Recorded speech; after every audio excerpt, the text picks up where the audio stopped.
Join Yvette Walker every Tuesday at 4 o'clock p.m. on KMET ABC News Radio, 1490 AM, FM 98.1, and Internet KMET TV for the Southern California Business Report. The show is dedicated to highlighting successful businesses and the individuals behind them. Yvette interviews the incredible people managing these enterprises that range from awe-inspiring sole proprietors to world-renowned organizations. The Southern California Business Report, Tuesdays at 4 o'clock p.m. Welcome to KMET 1490 AM ABC News Radio and the Southern California Business Report with Yvette Walker, a show dedicated to highlighting successful Southern California businesses and the people behind them. Welcome and thank you for joining the Southern California Business Report on ABC News and Talks KMET 1490 AM, 98.1 FM, and KMET TV. I'm Yvette Walker, live blasting our signal out of the center of Southern California, serving a population of over 25 million. Get us crystal clear and on demand by downloading the free KMET live streaming app on Google Play or the Apple App Store. A huge shout out to the team, Mitch, Bill, and Sean. I love you. And to our special advisory committee, Bill Morris of UCI School of Business, Diane Cavallo, and Camila Rubio. Thank you so much. Don't forget to check out the Jay Kaplan Show, also on KMET on Fridays at 3. Today, I have the distinct privilege of introducing Chris Kanik, CEO and founder of Smart Cups, a sustainability-driven technology company whose flagship product, an energy drink, hit the market in 2018 as the world's first printed beverage that also received a special mention from Time Magazine's Best 100 Inventions in 2021. Chris Kanik, the CEO and founder of Smart Cups, a sustainability-driven technology company whose flagship product, an energy drink, hit the market.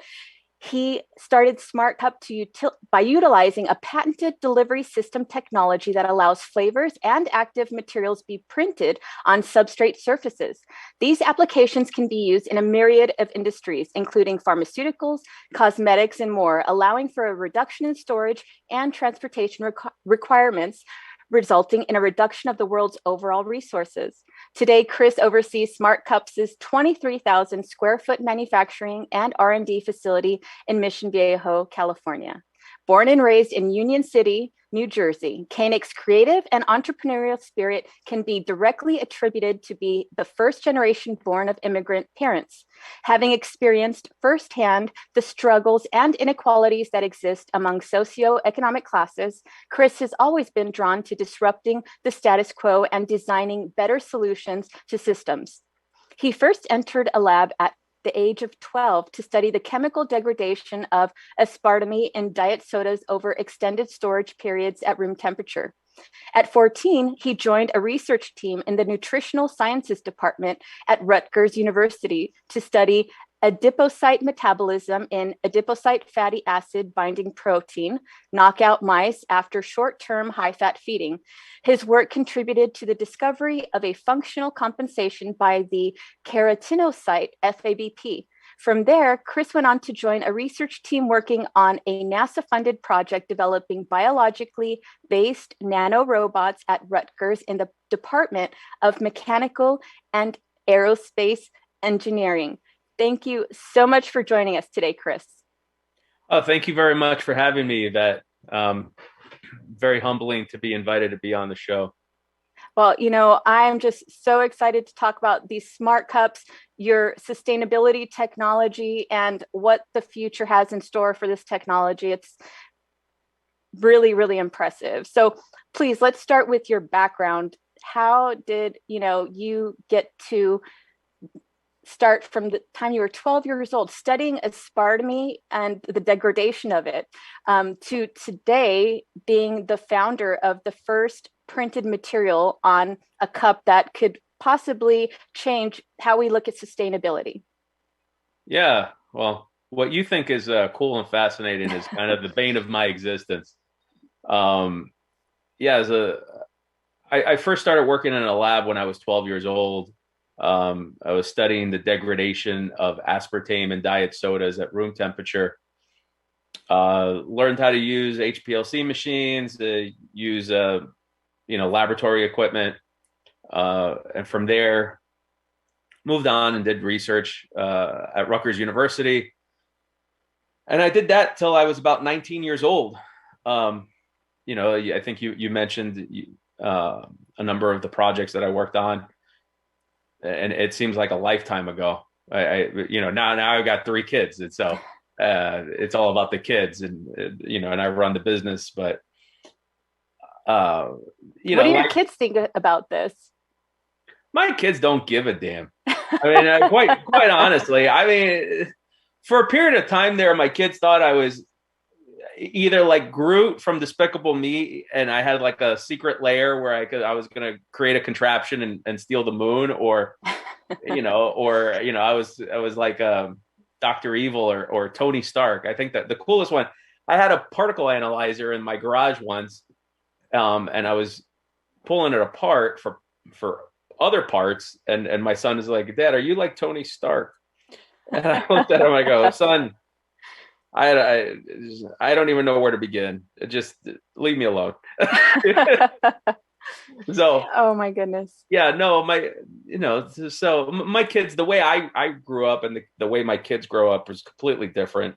For me, science, because of where I grew up and how I grew up, and both my parents, neither one of them went to college, and I literally grew up in a 2-bedroom apartment, and I shared one room with my 2 other brothers.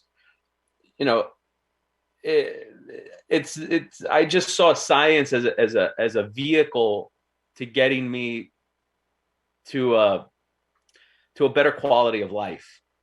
It's the equivalent to, and I speak to a lot of athletes, and it's always very puzzling to the outsider looking in, and you see an athlete, and in his prime, he just retires. It's very common in football. Sometimes you'll see it in basketball. Rarely do you see it in baseball, but a lot of times in football. And people go, why is he retiring? Because he wants to go enjoy his life. Football was a means to an end.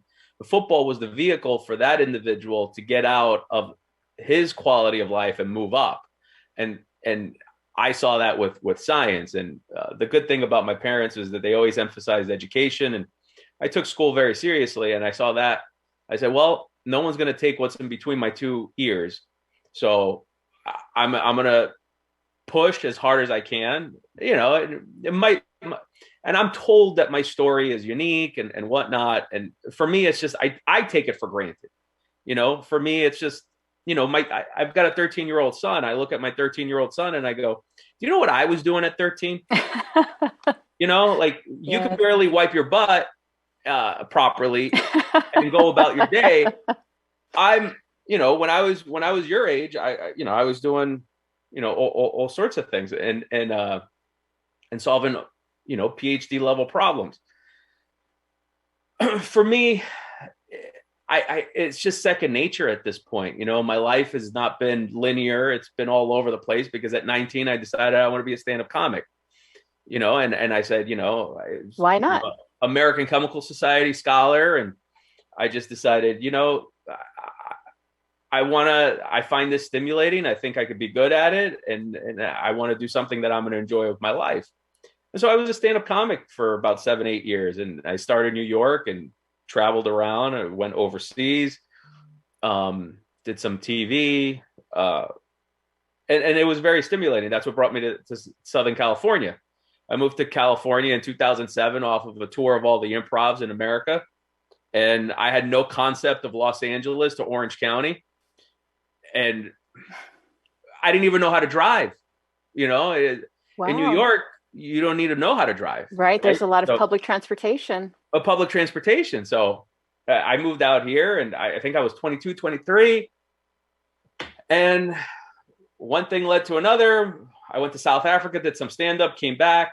But, I ended up in Orange County, of all places on the planet. And I looked around and I said, holy crap, this place is real. I go, I don't know what I got to do to figure out how I'm going to stay here, but I'm going to stay here. And so Very nice. No family. And that's how I ended up in California. So that was your motivation, was staying in Orange County in beautiful, sunny Southern California. I hate the cold. I hate the cold. And I have no patience for the cold. I have no patience. I have no interest in seeing the snow. I don't care about seasons. I just want warm weather. I want to be able to wear flip-flops and basketball shorts in January and not freeze. That's all I care about. You came to the right place. So that is the perfect segue to you sharing with us, what is Smart Cups? So Smart Cups, and you touched on it in your introduction. Smart Cups is a sustainability printing delivery technology that allows for the printing of active and flavor materials on the surface of substrates. It was originally developed to be a drug delivery system for patients who suffer from dysphagia, elderly, and children. But I commercialized it in the beverage industry. I saw, okay, we need to go for lowest hanging fruit, gain mainstream acceptance, adoption, and then move into partnerships to develop the drug applications and all the other applications. And so two important things. Even though the company's named Smart Cups and we sell an energy drink, we don't make cups and we're not an energy drink company. We have the ability to print any ingredient on any surface. And so we're not limited to just cups. And we're not limited to just beverages. For example, personal hygiene products like mouthwash. We can print that, shampoos, cosmetics, pharmaceuticals, antibiotics, vaccinations, over-the-counter products, pain relief, cough syrup, anything. What I tell people is you walk through a grocery store, anything in liquid format can be printed. Barbecue sauce, eggs. Wow. We're doing a project right now where we're taking eggs and we're printing them inside of plant fiber bowls. And so, when I tell people that, they look at me sideways, either, that's a crazy idea or whatnot. And so I say to them, okay, in America, we take it for granted that we have an abundance of food. Overseas, where my mom's from, Cuba, for example, food is scarce. And so, and in those places, in those regions of the world, they have deficiencies of micronutrients that cause all sorts of defects and issues. For example, folic acid. There are regions of Africa where folic acid is an issue, and deficiencies lead to birth defects. Right. And so these simple issues can be solved. Now, if I take the eggs, I can print them in a plant fiber bowl, so it's environmentally friendly. The bowls are stackable. They don't require refrigeration, and they don't require a stove or a microwave. You've now solved multiple problems: nutrition, micronutrients, environmentally friendly, Right. and you could solve all sorts of issues. Now, if you add some flavor components in there, you add some bacon, some jalapeno, some cheddar flavor. Wow, you have a something whole that's omelet. palatable. Yeah, you have something that's palatable, and just add water, and you have some scrambled eggs. And so those are the applications that I'm most excited about. Let's see. We're able to print on a bunch of different surfaces. For example, we've printed actives, ingredients on the surface of gum. We did a project and we were able to print, THC and CBD on the surface of gum. We were able to print chicken and cheese flavors on tortillas, chocolate and marshmallow on some graham crackers. So it really is kind of like Willy Wonka's wallpaper. The schnozberries can taste like schnozberries, just lick the wall. And so, Right. that's, sea monkeys. I can print sea monkeys, add water, and now a kid has a toy. We're working on a project right now where we can print bubbles. So we're printing, the kids' bubbles with the wand, and they blow into it, and it creates bubbles. And so we printed in a plant fiber material. So it's a bottle that looks like a normal bottle, but it's made out of plant fiber. And we can print it inside. Now the end user takes water, puts it in the bottle, and now the kids have their bubbles. And so what does that do? So really, what's the core of Smart Cups? Smart Cups eliminates liquid transportation. And so much information is out there about, And sustainability is kind of a buzzword these days, right? Right. So there's all this data, what plastic and carbon emissions does, but there's no real data on what liquid transportation does, because we don't really have that many options.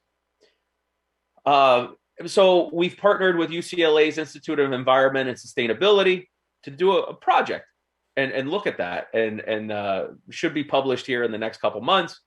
But they did the study, and they found that Smart Cups technology results in a 600% reduction of storage and transportation requirements. That leads to a 40-fold reduction in carbon emissions. They actually did a comparison between a solar panel truck and a diesel truck, and a solar panel truck delivering traditional bottles and cans, and a diesel truck delivering Smart Cups. And they found that we're so sustainable and so environmentally friendly, quote unquote, that we make a diesel truck more environmentally friendly than a solar panel truck, more sustainable in the truest sense of sustainability. And so that's the real benefit. Now, you combine premium ingredients, formulas that are tailored for trends in the marketplace, life-saving medications, you've got a win-win across the board. And it's very 10 years ago when I started this, it started with me at a Taco Tuesday going, hey, why don't I had a glass of water on the table, and waitress wasn't coming fast enough with a margarita. And I said to myself, how awesome would it be if I had some powdered alcohol? I could just put it in my glass of water. Why hasn't anybody done this yet? So I drew out a protocol on a napkin, and the next day, I took a bottle of Everclear, some maltodextrin, and created the world's crudest spray dryer. But I was able to produce 3 different flavors of powdered alcohol.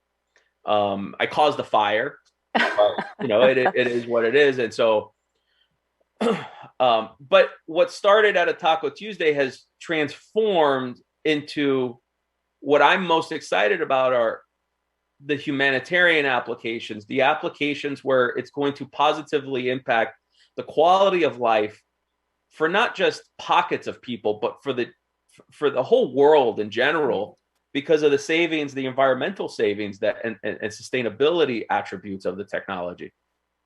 I can only imagine. So this is very Jetson-like to me. So I grew up during the Jetsons and everything, and this is where I'm putting it in that category. So let's talk a little bit more about those scrambled eggs. I'm just blown away by that. So can you describe the texture, how it looks?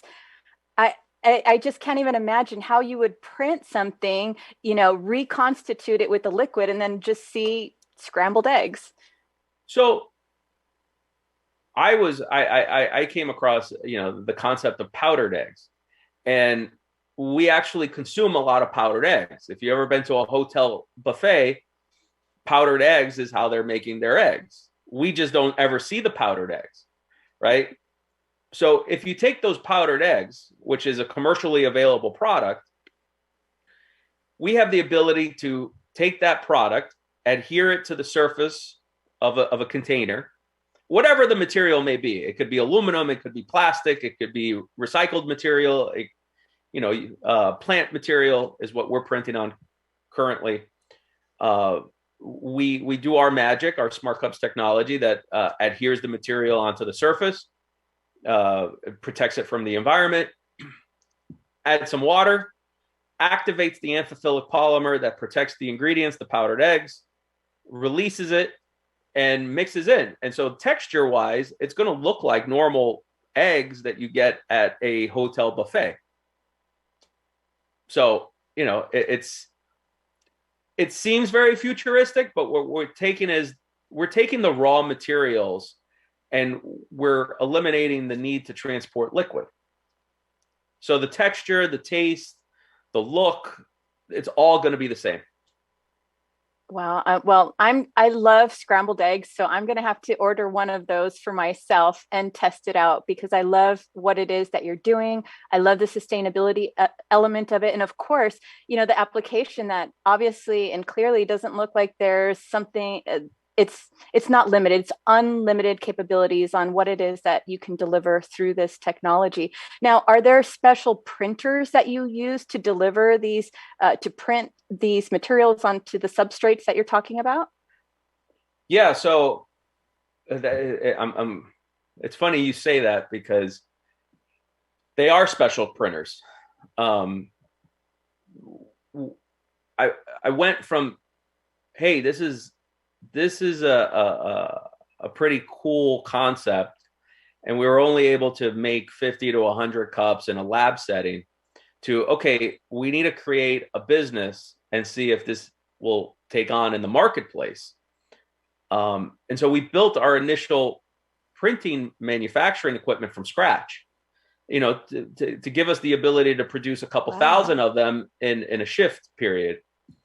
We're currently at the 1 yard line of a multi-year, multi-million-dollar engineering project, over 15 engineering firms, a bunch of patents are coming out of it, but it will completely automate our process and allow us to produce millions of printed products in a period of time, which would have probably taken us, in the same period that we print in a day, it would probably take us, a month or two just to produce that. But now that what that enables us to do is different cup sizes, different vessels, different materials. Currently, we print at the bottom of a cup. In the future, we'll be able to print on the sides as well as on the bottom, giving us more surface area. And what that'll allow us to do is print more complex formulations, better taste profiles, better dissolve times. And so we're pretty excited at Smart Cups because this has really been a 3.5-year project to get to this point. In November, as you mentioned, Time Magazine recognized Smart Cups on their list of best inventions of 2021. And so that was a nice little piece of validation. A little something happened called the pandemic, and Time Magazine put the COVID vaccine on the same list. So forever, if I never do anything else in my life, Smart Cups technology is on the same list as the COVID vaccine in terms of scientific innovation. Wow. But 2022 is looking pretty good, and the automation and the manufacturing equipment is going to be the key to unlocking all the different applications. Absolutely. Can you describe a little bit what the 23,000 square foot layout of your facility is, how it's broken up in terms of, market share of R&D versus, warehousing of your Smart Cups versus where the printers are? Yeah, so we have roughly 6,500 square feet dedicated to manufacturing. We probably have 800 square feet to R&D. And the rest of it is office space and, storage. The benefit is what we pack in a 23,000 square foot facility would probably take 200,000 to 300,000 square feet for a normal production facility.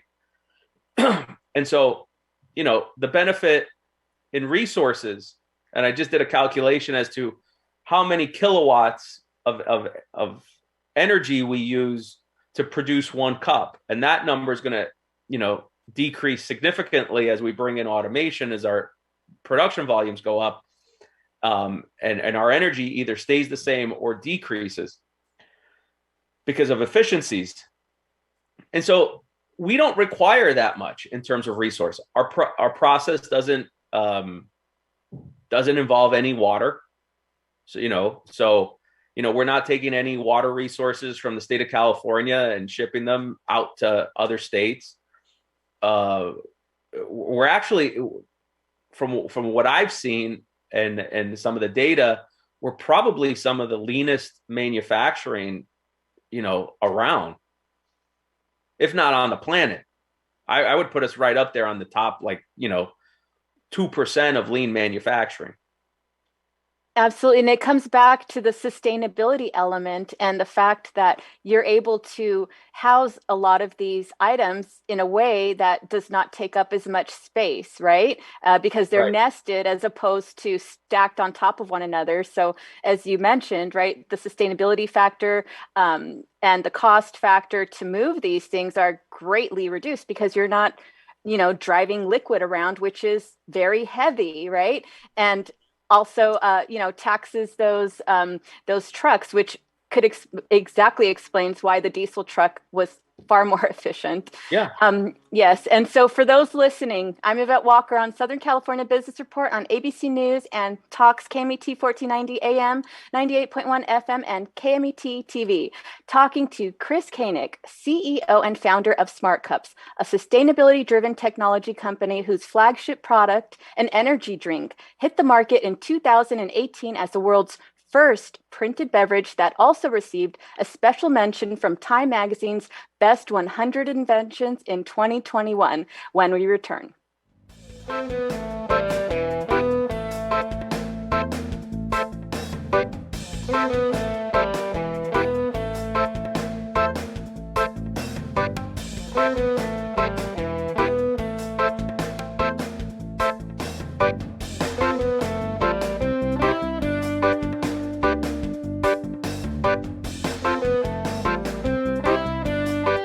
Being sued and don't know who to turn to? The insurance company won't defend you and your family in a lawsuit? Stress no more. Call the Walker Law Group. We are the law on your side. Just call 909-989-3200. 909-989-3200. Ontario International Airport is onto a better way to fly with over 65 daily non-stop flights to more than 20 major destinations and the easiest airport experience in Southern California. Visit flyonto.com/Ontario to learn more about Ontario International Airport today. Every 2 seconds, someone needs a blood transfusion. Be on the giving side. Livestream Blood Bank supports patients in 80 Southern California hospitals. Call 1-800-TRY-GIVING for more information and to set an appointment. City of Hope is driven to making a difference in the lives of people with cancer and diabetes. We accomplish this by conducting innovative research and providing outstanding care. If you or a loved one has received a cancer diagnosis, go to cityofhope.org to learn more about how our innovative approach could change your outcome. The University of La Verne is rated first in California for alumni satisfaction. Learn more about accelerated programs offered online and on campus in La Verne, Irvine, Ontario, Burbank, or College of the Canyons. Visit go.laverne.edu. The University of La Verne. go.laverne.edu.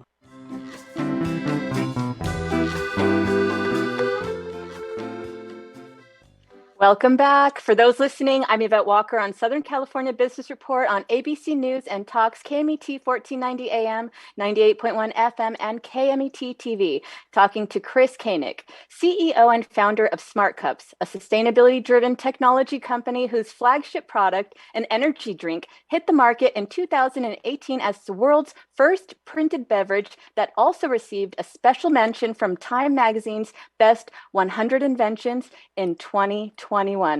Thank you again for being with us, Chris. Oh, thank you for having me. So before we left, we were talking about the sustainability factor of Smart Cups. Now, for our audience that may be watching on KMET TV live streaming at this moment, can you please show us what one of those Smart Cups looks like? Yeah, so here is a stack of Smart Cups. So what we sell currently is an energy drink. And I rolled out with an energy drink, not because I necessarily love energy drinks, but I wanted to showcase the functionality and the versatility of the technology.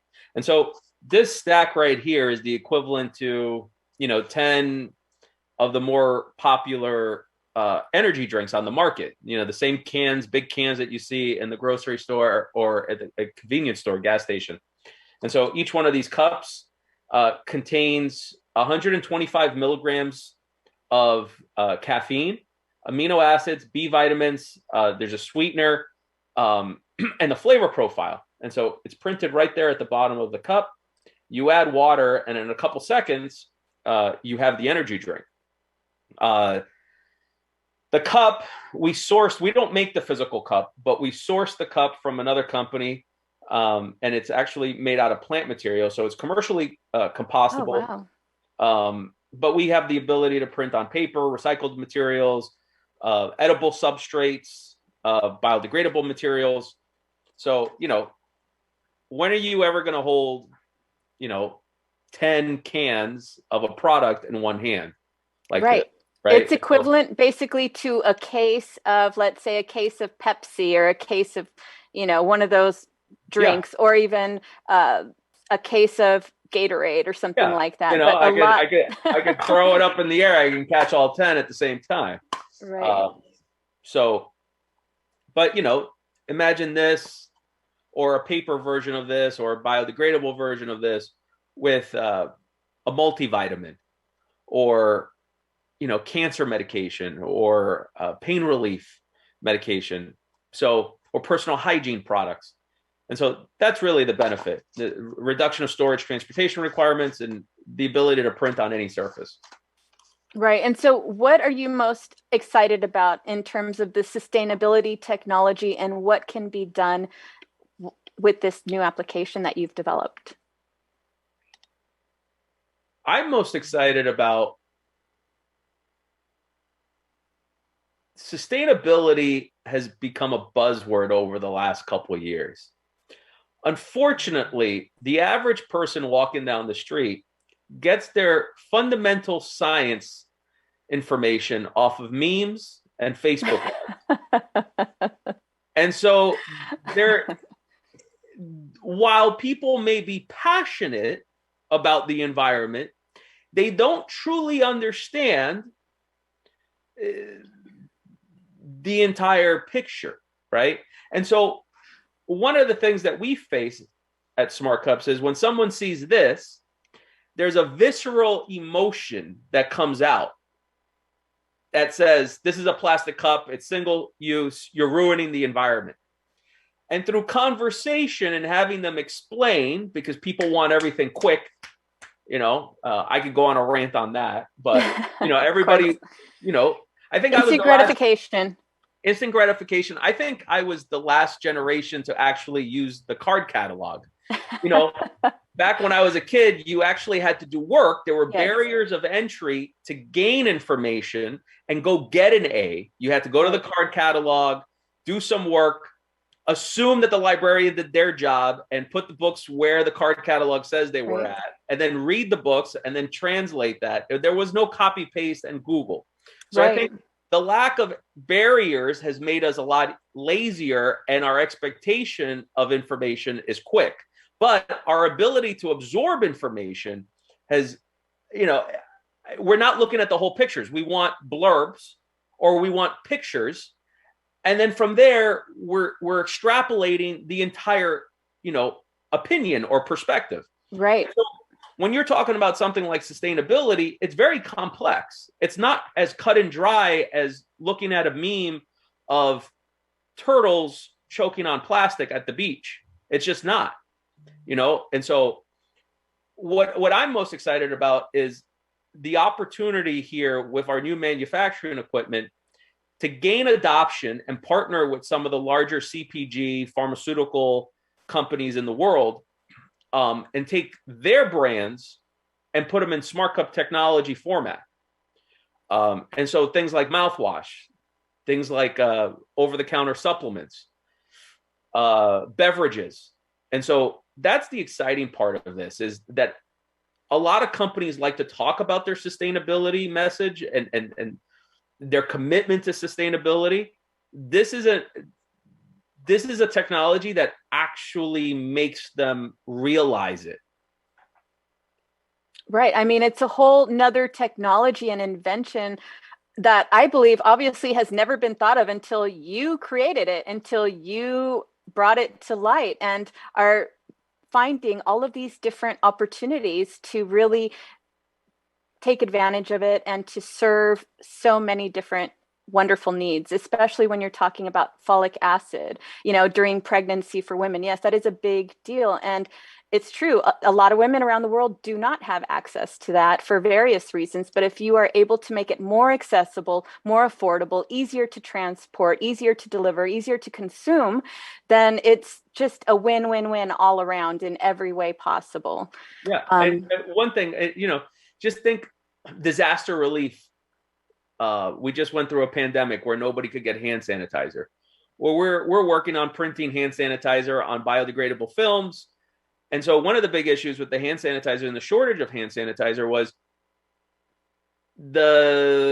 you could only store so much on a container, and if containers are being held up for whatever reason, you have limited containers that are coming through the ports. So, and then the other issue was bottles. There was a shortage of bottles. Right. People had the liquid hand sanitizer. They just had no bottles to put them in. But if we are able to print it on any material and you could use any bottle, I put it this way, the beverage truck that once could only deliver 96,000 12-ounce cans can now deliver 1.2 million or more of the same product. So that's one trip with almost over 10 times the material. So you start looking at disaster relief efforts. You could ship out more products in less trips and help service more people. There's another application. The helping the people in need is really what I'm most passionate about, and doing something that could benefit humanity is I think my calling, and my responsibility with this. And so, we're working on a water purification system where we can print water purification inside the cup. And so instead of shipping out, so this is 10 cups. So instead of shipping out 10 water bottles to Puerto Rico, Flint, Africa, where clean water is needed, you could send the same case size, this time with 500 to 1,000 cups, ship it to the region that's in need. They could use their existing water supply, put it in the cup, and now they have potable water. And so the eggs, the micronutrients, those are the applications that I'm most passionate about. Oh my goodness. And it sounds like a really hyper sophisticated version of military, MREs. How would you, compare and contrast those? I think our product tastes better than MREs. And, just we can, my goal would be to get into MREs, a collapsible cup, to pull it out, put water in, and it's your protein or your energy or whatever a soldier or somebody in the military would need. And then, some of the other things, other ingredients that we can, or actives that we can print. We have the ability to print ingredients and keep them separate. And then when you put them together, they reconstitute into something else. And so I'll let your brain, kind of use your imagination and go on with that, and some military applications for that. But yeah, MREs taste like crap, and I think smart cups will taste a lot better. A lot better. Yeah. Okay. And so where do you see the future applications of this technology as we move forward? I think it's an interesting time in the evolution of our civilization. We're now talking about space tourism. It's crazy, right? It's exciting. Yeah, I'll never go on there, but I have problems just flying regularly. But you couldn't. The only way I would ever go on a space flight is if I went with Musk, and we're drinking smart cups and we're cosplaying as Steve Buscemi and Bruce Willis in Armageddon. That's the only way I would ever do it. It just has one big joke. Well, know? I hope Mr. Musk is listening. If he's not, I'm definitely going to be tagging him on Twitter, because that may be, you know, you never know, right? That's I've the heard only crazier way I would. things. That's the only way. But you look at space tourism, and it's interesting. You know, payloads and how do you get more palatable, nutritious offerings out there into space? This is a solution. You know, you know, being able to print calcium and other micronutrients that are in need out there, but not just micronutrients, but just flavors and palatable products out there. And so, you know, and then, you know, thinking about space tourism and payloads and, you know, agriculture in space. You know, we're working on an agriculture project where we can actually print seeds on, you know, biomaterials. And so the same way that you see AstroTurf coming out and rolled up and being unrolled on a landscape, we can do that. And the surface of what's being unrolled has the seeds and the micronutrients needed for galvanizing sprouting right in there. And so you would just unroll it and boom, you know, you've got your basil, you've got your carrots, you've got your, you know, mint. So, you know, those are some of the things that I think are really the future applications here. You know, I think as Smart Cups gains visibility, more and more people will start using their creative minds and finding new applications for this. But for the last almost 10 years, I've been eating, sleeping, bleeding, sweating this thing, you know? So I've thought of every application, and I really think that space is where this is going in the future. Oh, that is very remarkable. And so when I read that you can, you know, print biomaterials, you know, I'm thinking from the medical field and wondering, can you print organs as well and reconstitute them? You know, that's something that would be just. Yeah, I mean, the ability to print biomaterials, you know, depending on the environmental parameters. Listen, we haven't done it yet. And I'm not the type of guy to say it's not possible. Anything's possible. So it's an interesting application. And maybe given additional bandwidth, I might be able to give some attention to it. I can imagine. It sounds like you have a very full plate. So let's talk about what you're working on today. So, you know, we have some pretty exciting projects that we're partnered with some big multinational companies that take their existing products and turn them. Unfortunately, I'm not allowed to say who we're working with, but of course, I think over the next, you know, year to 3 years, you're going to start seeing some of the products that we've seen for years, for, you know, decades on shelves. But now you're going to see it in a Smart Cups format. And so, you know, personal hygiene products, mouthwash is a big one. We're looking at supplements. We're looking at beverages, some alcohol products, an instant margarita. You know, imagine having a stack of these. The genesis of the invention, right? Yeah, your desire for margarita. Yeah, everything goes back to Taco Tuesday with me. I don't know for what reason. I'm not even Mexican. I'm half Cuban. So I don't know why everything goes back to Taco Tuesday for me. But since I've been in California, everything goes back to Taco Tuesday. But we're working on a margarita. So you just add water and boom, you know, you have your margarita. We're planning a launch of just a margarita mix where you add tequila to it. And then down the line, we're going to have a full margarita with the tequila printed inside of the cup. And so you look at what's the benefit of that. And for alcohol distribution, you can only fit so many tequila bottles, and the tequila bottles are heavy. The average tequila bottle is like 2.2 kilos. So what's the equivalent of a tequila bottle, a 750 milliliter tequila bottle in Smart Cups? Right. You're going from, you know, over 2 kilos to 500 grams of material, 700 grams of material, fully packaged. So, that's a exciting application that I can't wait to see on the shelves.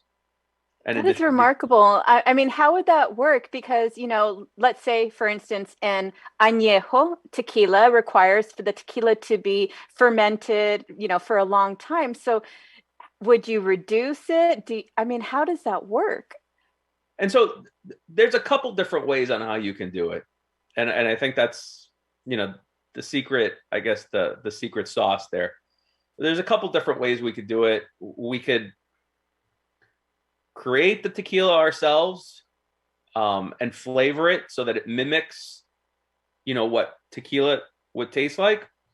Or we can take, tequila makers or alcohol makers. They're very proud of their process and what their product tastes like. And so we can take, let's say, Yvette's tequila that you're proud of because your great-great-grandmother,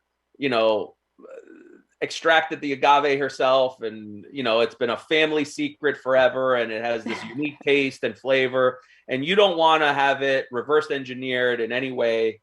Okay, well, we can take your tequila, we can process it where it's still your tequila and print it right inside of a cup.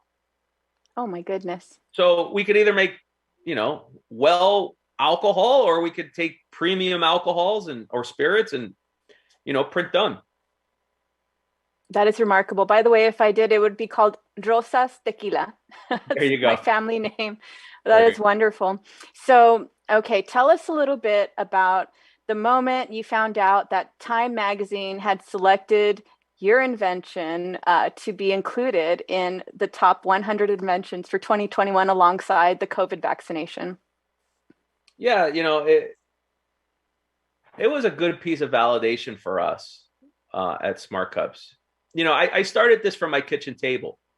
It was a crazy idea. I went from being a one-man show to, I never thought that I would have employees, payroll, health benefits. I never thought that I would have to, manage all those things. But, all together with contractors and outside consultants and whatnot, we probably have about, 35 to 40 people working on Smart Cups right now. And so for me, when I came on board with this crazy idea, and we're a startup, and there's no guarantee that this is going to succeed in any way, shape, or form. It's just a crazy idea. All I had really was my passion and my vision, and I had to get people to buy into that. And it's great. It means a lot to the people that are working on Smart Cups at this point, right? And so it means a lot for the person who's working on the production line, knowing that we're being recognized by Time magazine, and that their work has the potential to change the way we consume products overall and improve the quality of life for people around the world.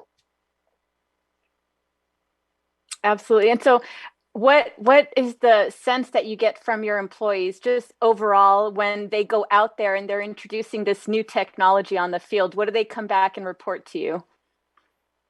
I get all sorts of reports. Either all the good ones. Let's hear a few positive ones. Is that it's super cool. It's like magic. That the environmental play is fantastic. I get a kick out of more of the negative ones than I do the positive ones at this point. Just it's entertaining. I need the little things to keep entertaining me.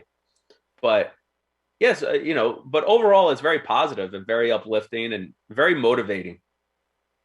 I can imagine. And so how does this compare to your previous career as a stand-up comic, or are they like on completely different playing fields? I think there's a lot of comedy in what I do. There has to, comedy is tragedy plus time, right? And when you're a stand-up comic, you have to think on your feet. You have to be able to read the room, and you have to know who you're speaking to. The set, when I was doing comedy, the set that I would do in New York City wasn't the set I was doing in, let's say, Kentucky. It just wasn't. Right. Right. It, you know, you're speaking to a different audience.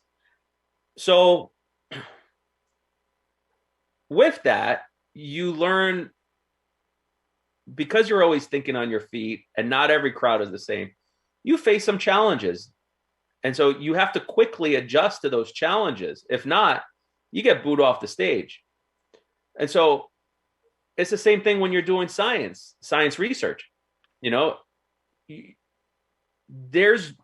when you're doing something that nobody's ever done before, there's no answer. It's uncharted territory. It's like you're a stand-up comic and you're walking into a drunken bar in Texas, and you know nobody likes you, right? That's the equivalent, and you got to make those people like you for the 20, 30, 40 minutes that you're on stage. And there have been some times when I've done shows where I thought my life was in danger. Oh no. So